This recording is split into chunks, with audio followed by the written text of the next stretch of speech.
व्यभिचारिणी भक्ति के लिए आप जगह जगह भटकते रहे, लेकिन भटकाव कब बंद होगा? जब अब व्यभिचारिणी, जैसे होता है ना, कुंवारी कन्या के लिए 100 वर देखे जाते हैं, लेकिन कब तक देखे जाते हैं?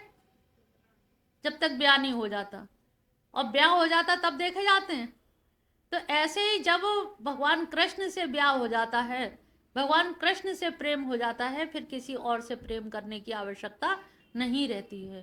तो उस अव्यभिचारिणी भक्ति का अभी सुन रहे थे जब महाशिवरात्रि के उस पे, कि दक्ष प्रजापति को बड़ा अहंकार हो गया था कि मैं प्रजापति बन गया हूँ, यज्ञों का अनुष्ठान किया।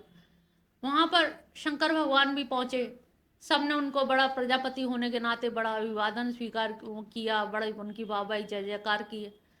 भगवान शंकर ने कुछ भी ऐसा नहीं किया, इससे उन्होंने उनको अभिशाप दिया कि तुमको यज्ञ में हव्य नहीं दी जाएगी और तुमने ऐसा ऐसा मेरा अपमान किया। तो उन्होंने कहा कि दरअसल मैं किसको करता, नमन किसको करता? ये दक्ष प्रजापति है, मेरे हृदय में तो वासुदेव विराजमान है। जब मेरे हृदय में वासुदेव विराजमान है, बाहर वासुदेव विराजमान है, दाएं वासुदेव हैं, बाएं वासुदेव हैं, तो मैं किसको नमन करता? मैं तो अद्वैत की स्थिति में हूं। नमन, अभिवादन, शिष्टाचार तो द्वैत की स्थिति में है। जहां दो होते हैं वहां शिष्टाचार होता है। मैं तो एक में स्थित हूं, और जब मैं एक में स्थित हूं तो मुझे शिष्टाचार की, मैं इसका मोहताज नहीं हूं।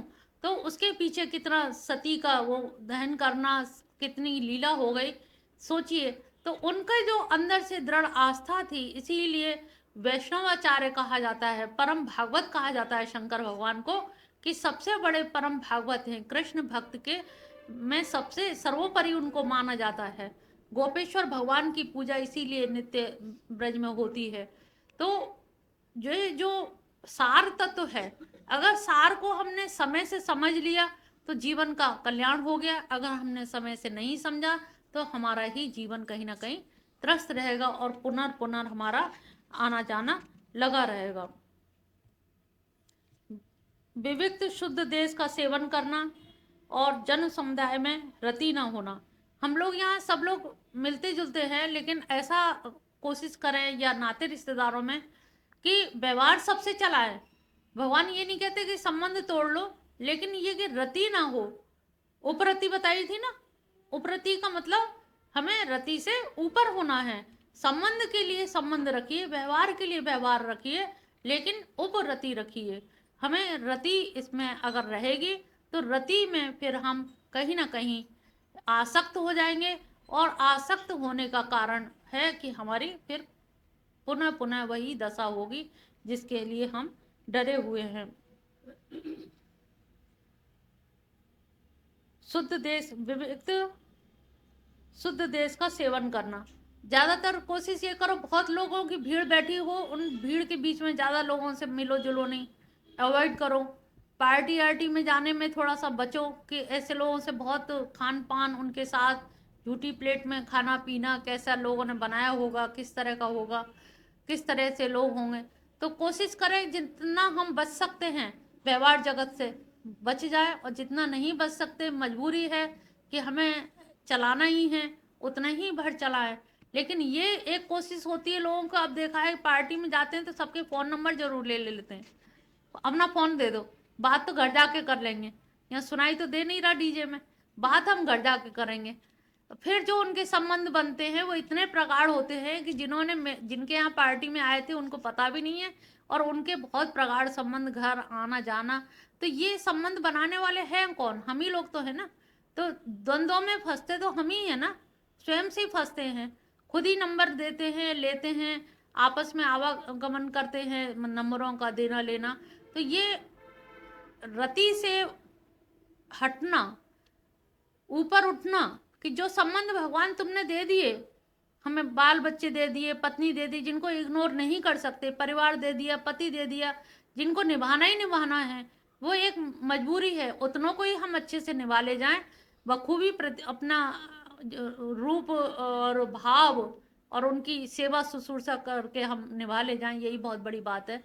लेकिन नए संबंध बनाना यानी कि आगे जन्म की तैयारी करना, वो अब तो तुम्हारे बन नहीं पाए, अगले जन्म में कुछ ना कुछ बन के जरूर आएंगे। तो हम आगे जन्म के लिए क्यों तैयारी करें, हमें जो इस जन्म में यहाँ पर जो मिल गए हैं उन्हीं से हम व्यवहार अपना चाल चलन कर लें, उन्हीं को निभा लें, यही बहुत है। यही अपने आप में काफ़ी हो जाते हैं।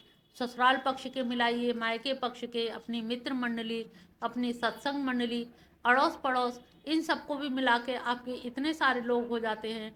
कभी किसी के यहाँ कोई उत्सव है, किसी के यहाँ कुछ है, हर दिन जाने आने से पता लगा कहीं ना कहीं आसक्ति हमारी जुड़ती जाती है।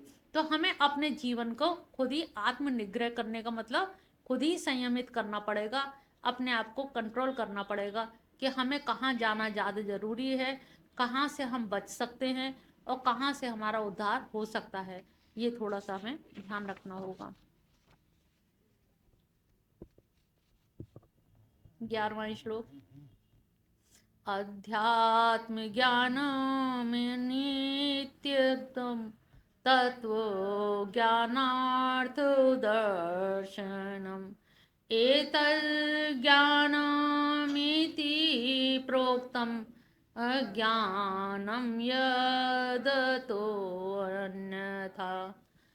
अध्यात्म ज्ञान में नित्यता, स्थिति, निष्ठा होना। अब हम लोग अध्यात्म ज्ञान तो हम सभी लोग जानते हैं कि हमें आत्मा एक है, ईश्वर की प्राप्ति करनी है, लेकिन हमारे ज्ञान में नित्यत्व तो नहीं है। ज्ञान तो आता है, सुबह उठ के याद कर लेंगे भगवान को, लेकिन फिर दिन भर भगवान से छुट्टी। सुबह आरती की, बहुत ज़्यादा हुई, शाम को कर दी, फिर पूरा दिन हमारा है। सुबह शाम भगवान जी तुम्हारा है, 10-10 मिनट तुम्हारे लिए बहुत है, घर में बैठे हो तो इतना बहुत है, बाकी का सारा समय हमारा। 23.5 घंटे हमें अपने लिए देने हैं। तत्व ज्ञानार्थ दर्शनम, तत्व ज्ञान के अर्थ प्रयोजन रूप परमात्मा को सर्वत्र देखना। अब तत्व ज्ञान का जो परमात्मा को जानते तो हैं, तत्व ज्ञान कि परमात्मा एक है, लेकिन उस एक को हम देख नहीं पाते हैं, देखने की क्षमता हमारे अंदर नहीं है। महसूस कहते तो हैं, सभी लोग कहते हैं और सब जानते भी हैं। मैं पहले भी कहती हूँ, यहाँ पे हर आदमी बहुत ज्ञानी है, अज्ञानी कोई भी नहीं है, लेकिन मानने और जानने का अंतर है। तो अध्यात्म ज्ञान या तत्व ज्ञान को हम किस तरह से उसका लगातार बोध बनाए रखें, उसका चिंतन बनाए रखें। अब जो लोग संन्यास क्षेत्र में जाते हैं या भक्त बनते हैं या वृंदावन में रह रहे हैं, तो वृंदावन में क्यों रह रहे हैं? क्योंकि जो तत्व ज्ञान है वो निरंतर बना रहता है, उसके अलावा उनकी कुछ और पूजा है ही नहीं। उन्हें सुबह की झांकी करनी है, शाम की बिहारी जी की झांकी करनी, राधा वल्लभ भी जाना है, इनके भी करना है दर्शन, उनके भी इतनी माला करनी। तो शेड्यूल उनका टाइम टेबल ऐसा बना हुआ है कि वो इधर हटके सांसारिक कोई और आचरण कर ही नहीं सकते, और जब कर नहीं सकते हैं तो उनकी अपनी स्वतंत्रता समाप्त हो गई। और उन्होंने अपनी स्वतंत्रता स्वेच्छा से ही तो किया, कोई मारपीट के तो नहीं भजन कराया जा सकता। स्वेच्छा से उन्होंने उस मार्ग का चयन किया, और उस मार्ग में क्या है, अध्यात्म ज्ञान निरंतर बना रहता है। हे ईश्वर आप ही हो, हे राधा रानी आप ही हो, हे प्रभु आप ही हो, आपके अलावा कौन है। दिन भर जब यही नाम, यही शब्द निकलेंगे तो सोते बैठते सपने में भी फिर वही सब याद रहेगा। एतद ज्ञानमिति, इस तरह से जिसको ज्ञान हो जाता है या जो ज्ञान रखता है, सर्वत्र उन्हीं को देखता है।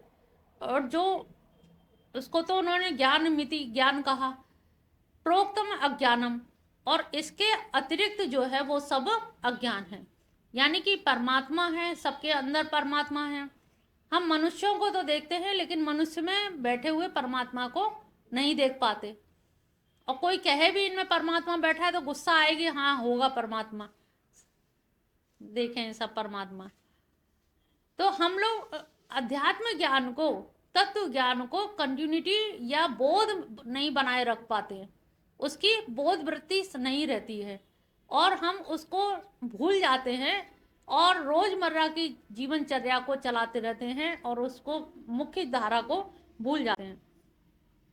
12वें कह रहे हैं, ज्ञेयं यत्तत् प्रवक्ष्यामि यज्ञात्वा अमृतश्नुते अनादिमत्परं ब्रह्म न संतसादोच्यते। ज्ञेयम यत् प्रवच, जो ज्ञेय है उसको मैं कहूँगा, यत् प्रवक्ष्यामि उसको मैं अब बताऊंगा, यत् ज्ञात्वा जिसको जान करके अमृत की प्राप्ति होती है। अनादि मत परम, वो कैसा है, अनादि है और परम ब्रह्म है। सत ना सद उच्यते, लेकिन उसको ना तो सद कहा जा सकता है ना असत कहा जा सकता है, क्योंकि जिसने भी अनुभव किया, तो जब अनुभव करके जिसने बताया, अभी कोई बंगाली अनुभव करके जब बताएगा तो वो बंगाल की भाषा में बताएगा और आपके समझ नहीं आएगा, आप कहोगे पता नहीं क्या बक रहा है। लेकिन वो जो होता है, जो भी व्यक्ति अनुभव करता है, इसमें राधा कृष्ण परमहंस ने भी कहा है कि अनुभूतियां जितने भी लोगों ने की है, तो अनुभूति करके लौट के आने में कहा है ना, यतो वाचो निवर्तन्ते, अप्राप्य मनसा से, मन से वहां तक पहुंचते हैं, लेकिन जब वहां से लौटते हैं, लौटते लौटते तक आपके विचार भाव बदल जाते हैं। आप यहाँ से सुन के जाते हो और घर जाते तक आपसे पूछा जाएगा तो आपकी वाणी बदल जाएगी कि नहीं? एक्यूरेट यही शब्द तो नहीं सुना पाएंगे ना, यही बात बता पाओगे। जब आपकी लोकल लेवल पे दैनिक दिनचर्या में ये भेद है, तो उसमें भेद क्यों नहीं होगा? तो उसमें भी वही भेद हो जाता है कि उसको ना तो हम सद कह पा रहे हैं ना असत कह पा रहे हैं, क्योंकि वो व्याख्या करते करते एकम सद विप्रा बहुधा बदंती, वो इतनी अधिक हो जाती हैं कि सत तो एक है, ये तो सबने कहा है एक ध्वनि मत से, परमात्मा एक है, दो परमात्मा नहीं है, चार छह परमात्मा नहीं है, लेकिन वो सद है कि असद है, कैसा है, इसलिए उसको अनिर्वचनीय कहा गया, कि जहाँ पर हमारी वाणी मौन हो जाती है, मूक हो जाती है, हम उसके बारे में नहीं कह सकते। 13वां, सर्वत पाणी पाद सदु सर्वतो अक्षि शिरो मुखम सर्वत श्रुतिम लोके सर्वमावृत्य तिष्ठति। सर्वतः पाणी पादम, उनके हाथ पैर सब जगह उन्हीं के हाथ पैर हैं, हम जो चल पा रहे हैं, ये सारा ब्रह्मांड में उन्हीं की सजीवता है, चेतनता है, उसी चेतनता के कारण ही हमारे हाथ पैर और हमारी आंखें देख पा रही हैं, कर पा रही हैं, और हम जो भी कार्य करने में प्रवृत्त हो रहे हैं,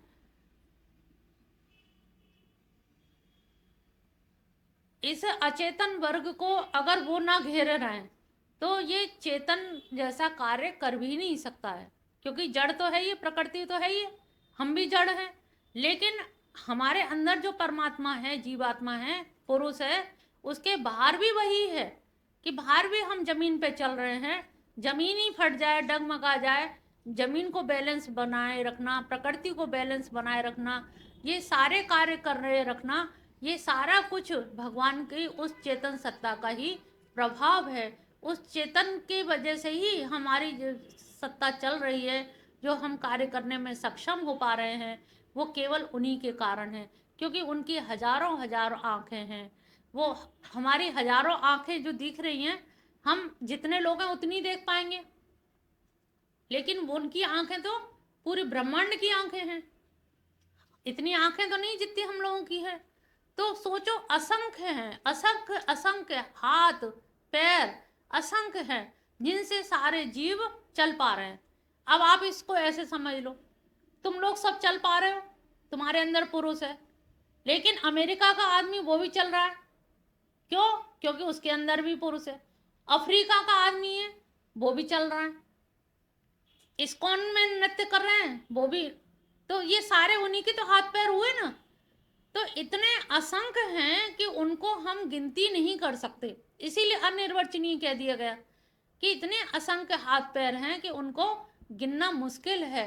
तो तो यहाँ जितने भी हाथ पैर चल रहे हैं, आंख नाक, जो भी चेतन व्यवहार हो रहा है, वो चेतन व्यवहार केवल उनकी चेतन सत्ता के कारण ही हो पा रहा है, जिसको घेर करके वो सब जगह से व्याप्त किए हुए, चारों ओर से प्रकृति को, ब्रह्मांड को, हम सबको भी व्याप्त किए हुए। वो हमारे अंदर है, ये तो हम कहते हैं, लेकिन हमारे बाहर भी वही है। अंदर बाहर भीतर सब जगह वही विराजमान है। 14वां श्लोक। सर्वेन्द्रिय गुणाभासं सर्वेन्द्रिय विवर्जितम् असक्तं सर्वभृच्चैव निर्गुणं गुणभोक्तृ च। सर्व इंद्रिय विवर्जितम, वह समस्त इंद्रियों से विवर्जित है, यानी कि रहित है। समस्त इंद्रियों के व्यापारों के विषय से, लेकिन भासता कैसा है? इंद्रियों से पृथक है, विभक्त है, लेकिन करता हुआ दिखता है। भासता है, अलग होते हुए भी सभी इंद्रियों के व्यापारों से अलग है, विभक्त है, लेकिन दिख क्या रहा है? सर्वे इंद्रिय गुणाभासम, सारे इंद्रियों के गुणों का आभास वही करा रहा है, उसके बिना आभास भी नहीं हो सकता। असक्तम सर्वभृच निर्गुणम गुणभोक्त्रम, अब वो सबका पालन भी कर रहा है, गुणों का भोग भी कर रहा है, निर्गुण भी है और गुणों का भोक्ता भी है। तो उसकी जो परिभाषा है, वो परिभाषा ऐसी परिभाषा है कि जो वास्तव में समझने से कहीं ना कहीं परे है, कि वो गुणों से परे भी है, इंद्रियों से परे भी है, गुणों का आधान भी किए हुए है, सर्व संबंध शून्य भी है। असक्तम, सक्त मतलब किसी से आसक्त नहीं, असक्तम, सर्व संबंध शून्य, सर्व भ्रच, यानी कि सबका भरण पोषण भी करता है, और निर्गुण भी है लेकिन गुणों का भोक्ता भी है। सब लोग कितना कॉन्ट्राडिक्टरी लग रही है सारी चीजें। निर्गुण है और गुण का भोक्ता है, किसी से संबंध नहीं है लेकिन पालन सबका कर रहा है। अब ये जो स्थिति है परमात्मा की, यही इन्हीं स्थितियों के लिए जीव को, साधकों को, उपासकों को अग्रसरित किया जाता है कि आप भी ऐसे ही अपने आप में इन गुणों को अंतःकरण में अविष्टित करने की कोशिश करिए, जिससे आपका जीवन उद्धार हो सके। 15वां है। बहिरन्तश्च भूतानां चरं चरमेव च सूक्ष्मत्वात् विज्ञेयं दूरस्थं चान्तिके च तत्। सब बहिर और अंतर, वो सब जगह है, बाहर भी है, वही चरमेव, चर और अचर सभी में है, सूक्ष्म से सूक्ष्म है, अविज्ञ है, और दूरस्थ चांत के, दूर भी है, और वो कठोपनिषद में भी कहा है ना, नाति दूरे, तो वो दूर भी नहीं है और पास में भी नहीं है। अब ऐसे व्यक्ति की क्या परिभाषा दी जा सकती है कि वो सब जगह भी है, सब जगह नहीं भी है, दूर भी है, पास भी है। तो ये सारी चीजें समझाने के लिए अर्जुन को बार बार कह रहे हैं कि वो विश्वातीत भी है और विश्वव्यापी भी है। 16वां। अविभक्तं च भूतेषु विभक्तमेव च स्थितं भूतो भ्रत्र च तद्ज्ञेयं ग्रष्णुं प्रवविष्णु च। अब भूत व्रत अविभक्त होते हुए भी वो सारे उनमें विभक्त भी है, पालन भी कर रहा है, जन्म भी दे रहा है, और ग्रसण यानी कि उनका नाश भी कर रहा है। वही एक परम तत्व जो सबको ब्रह्मा विष्णु महेश बन के जन्म भी दे रहा है, पालन भी कर रहा है, लेकिन उनका नाश भी कर रहा है। नाश करने के लिए कोई और सत्ता नहीं है, वही एक ऐसी सत्ता है जो सब प्राणियों में अविभक्त होने पर भी विभक्त सा दिखता है। अविभक्त